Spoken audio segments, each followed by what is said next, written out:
Okay, I'm going to try to make a quick EVE online scanning guide. I've tried this before, and scanning is simply so complex that it can take a long time to go through. So I'm going to try to make it as simple as possible one more time. So scanning can be done in two different kinds of ships, either the T3 or in the covert ops. Let me just show you the ships in the T3 and the covert ops. I'll let you figure out the skills needed to fly these: Anathema, Buzzard, Helios, and Cheetah. Okay, so same story. 10% increase to the scan strength of probes is the biggest aspect of the ship that you're after for scanning. Now, the other aspect here was a decrease in time as you move your probes around. For the covert ops, the strategic cruiser doesn't have that ability with any of its subsystems. Let me show the strategic cruisers: Legion, Tengu, Proteus, and Loki. Really, your choice of ships isn't so important. I'm just going to choose the Caldari Tengu and the Minmatar Cheetah. In fact, those are two of the skills: Minmatar Frigate, covert ops skill. Get them to 5. Absolute must. Get those to 5. Also, any of the skills that I mention, get them to 5. Alright, so let me just go over the skills real quick, then I'll show you the fitting, then we'll actually take it out for a spin. Alright, so the skills. Let me open up EveMon, and we'll look at a few skills, we'll look at a few implants, we'll look at a few modules, and we'll get off on our way.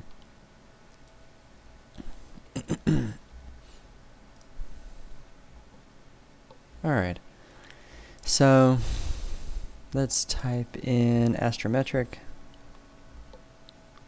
and we have Astrometrics needs to go up to 5. Acquisition, pinpointing, and range finding. This is the key one for the probe strength, this for the scan deviation, and this for the scan time. Okay, so how about implants? Under the prospector, we have 3 different levels of acquisition, and that's for the probe scanning time, pinpointing for the scan deviation, 10% each for the highest ones, and the scanning strength with your range finding. Okay, so we got those out of the way. I hope you noted the required skills: cybernetics, and that was for the implants, and the required skills for those other skills, the astrometric skills. Okay, so let's just cover a little bit about the fitting. Every scanning ship should be fitted for 0-0, period. Even if you're not in 0-0, fit it for 0-0, mostly for the bubbles, which gives the T3 an advantage because we have the interdiction nullifier. Lets him warp out even if he's in a bubble. The covert ops ship cannot do that, so that's a bit of a limitation. Okay, so let's see. We have nano internal structures that increase our speed and our align time. Both are critical in survival. The idea is you want to get through enemy lines, you want to move wherever you need to scan out ships, to scan out sites. Okay, so now we need, let's see, we need an afterburner. Tengu can do a 100 mm afterburner, which gives it speeds comparable to the Frigg. The ECCM actually let us put an extender. I'm going to get an extender on this Tengu, or 2. The ECCM helps the Tengu to avoid being scanned out. So if someone's trying to scan you down, and you're scanning them down, it'll take them a little bit longer to get you down. So we're going to get a few extenders on here. That should do it. So the shield's kind of high. I'm not really doing anything with the resists. I'm just letting that subsystem increase the resist, the adaptive. This gives you the ability to do the covert ops cloak. This, let's see, what does that give you the ability to do? This one's for the scan strength, 10%, It's basically the parallel to the covert ops. It does give you a bonus to the tractor beams. So with T1 you can get out to 40, T2 you can get to 48. I'm just filling in slots on the highs. The Tengu is not intended to go into combat. It's to get out of combat, to survive as it gets back to the wormhole with its 100 MN afterburner. Get to T2 if you can. There is a little bit of extra power grid for that. And this character can't, so I'm just fitting it like this. And this lets you get back to the if you went through a gate and you saw a bubble in a camp, obviously they're going to web you. So if you've got a Huggin sitting out there, and I had a Huggin out here anyhow, he's got his Stasis webs fires. Doesn't matter how far away you are, he's going to get 3 or 4 on you. It'll take you down to 126 with this 100 MN afterburner. It's still moving, but it's still kind of slow for getting all the way back to that Stargate. Now, if you're in the wormhole, getting back to the wormhole may not be so hard. Just wait a little bit before you decloak and move back to the wormhole or try to activate it, because there is a timer. And so just allow yourself to decloak first and then move back to the wormhole. So with 3 webs, even with 2 webs, down to 230. All the way down from your 1200.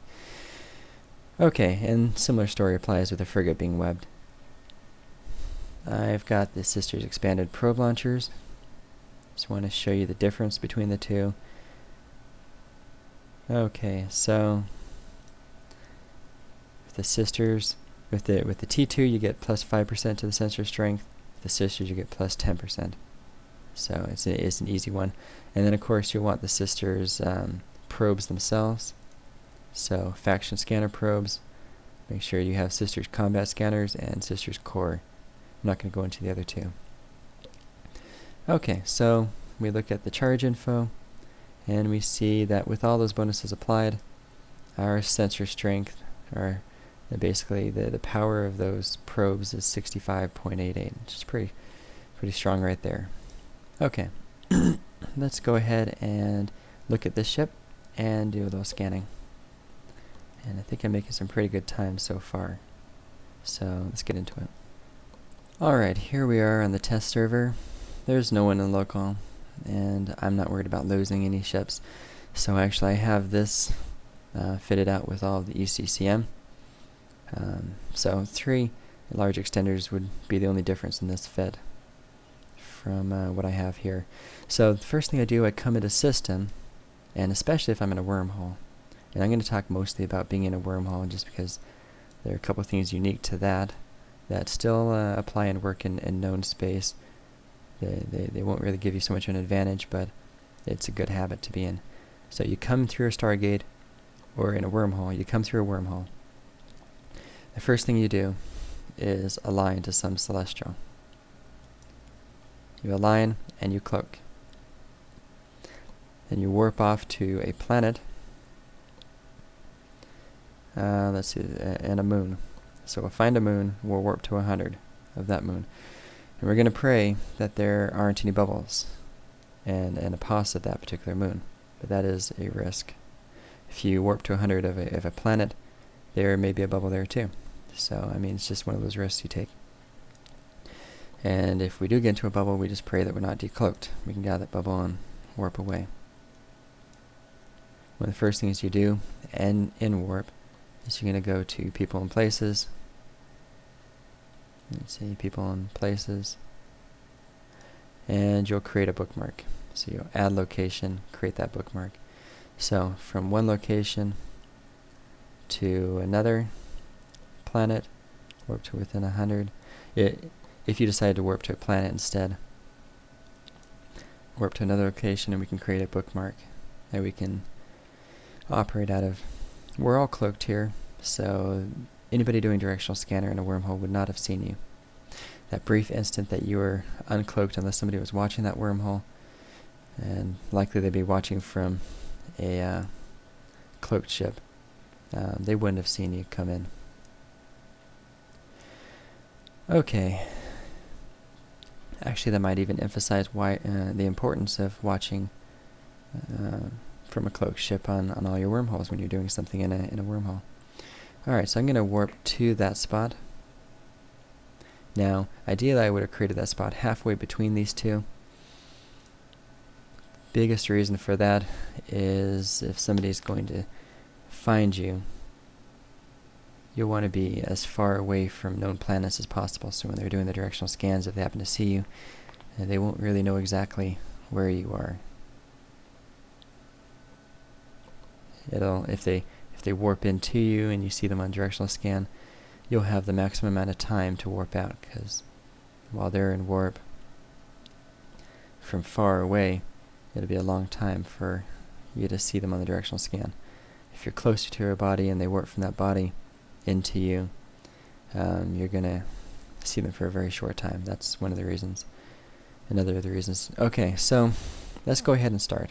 I'm in a safe spot, and now I want to find whoever it is might be in this wormhole. So I'm going to look at the different planets. So here I've got planet 5. Okay, my scanner is up. Using D-scan, I don't have to decloak to get my probes out. I'm going to simply find out about where the ships are. So I'm going to take that planet and my ship. I'm going to put it right in the center of my ship. You can hardly see it cloaked, but there it is. And I'm going to scan. You'll know you're on when you see the planet. And we're going to pretend that that Pizza Hut giant secure container is in fact my target. Pretend it's a ship. Okay.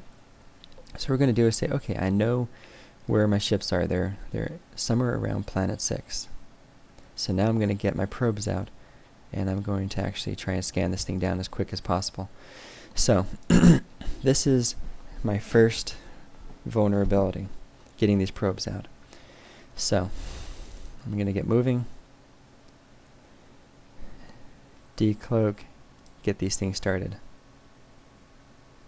So my ship is vulnerable, so I'm going to get the ECCM on. I'm getting out my probes. And as soon as I have the probes out that I want, I decloak. Alright, now I recloak. Okay, be careful not to push it twice, because that'll decloak you again. Okay, I'm back cloaked again. So ideally I didn't push it twice, and I would have been cloaked many seconds ago. And I have these probes out that can still be seen on directional scan. So I instantly go F10, and I move these guys off the grid. So what I'm going to do is I'm going to go to the arrow on top or bottom, click and hold the shift key, and then move it up, way off the grid.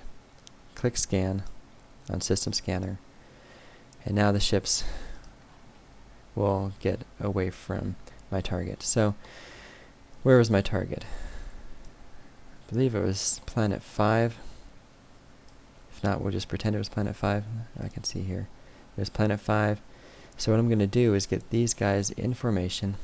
One up a little, one down a little, one left, one right. Right click and drag moves the map around like this. Left click and drag moves one at a time. I have a couple more I want to move. Here and here. 1AU is going to give me an instant green.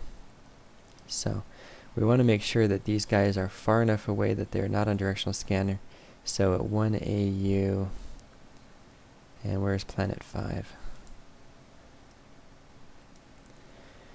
Okay, so planet 5, where was it again?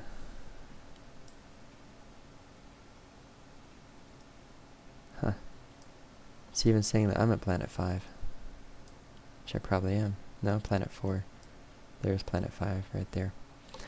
Okay, so even these probes might be too close. So the idea is you get these probes way off grid, way out there, and then you arrange them in formation. So the guys here doing D-scan will only see anything in a sphere about this big. So these guys are way outside of that. I arrange them in the formation, And now what I'm going to do is I'm going to move them around. They're not really moving, I'm just moving where they're going to move. So this is where I want them moved onto planet 5. Right there. So I click, I hold shift, I click this arrow, and I can move it around. Also I can click the top of these scan probes. Right click and drag. Hold the shift, click the top of them, and I'll move all of them within this plane. Right here, within this plane. So, get it centered on planet 5, which is actually way down here. Basically, when you put out your probes, that was the opportunity for them to see you. So, even though they shouldn't be able to see anything, you're cloaked, and these guys are still way off grid. Even though it looks like they're down here, they're not until I click scan. He can't see you right now, but he could have seen you before, and if he did, well, you probably lost your prey anyways. So, but we're going to move quickly on this part anyways. So I'm going to move it, holding down the top part until I get it centered right on planet 6. Should be happy that it's going to scan what I think it's going to scan. And here, once I click scan, now the probes are entering the point, the space where they could actually be descanned. So the descan would see them right now. So a few seconds, I should have a lock. It would be green down here. I right click and say warp to 100. Once I have that green, I bring these guys in, and so bring them in, and then I right click, warp at 100. Now why do I warp at 100? They could be at a pos, and if they are, I don't want to warp to their pos and get decloaked by their pos and then have their pos targeting me and scramming me and killing me. So, and I don't want them to know I'm here either. So warping at 100, I'm just going to pretend that that particular bookmark was in fact, no, that's me. So pretend I'm warping into the guy I scanned. So it should say 100 because I was at 1 AU, I have strong skills, and so I'm in warp at 100. Go to F10. I'm still cloaked. He shouldn't have seen me. There's barely any time for her to see any of my probes. And I'm basically scouting it out to see what I'm bringing my fleet into.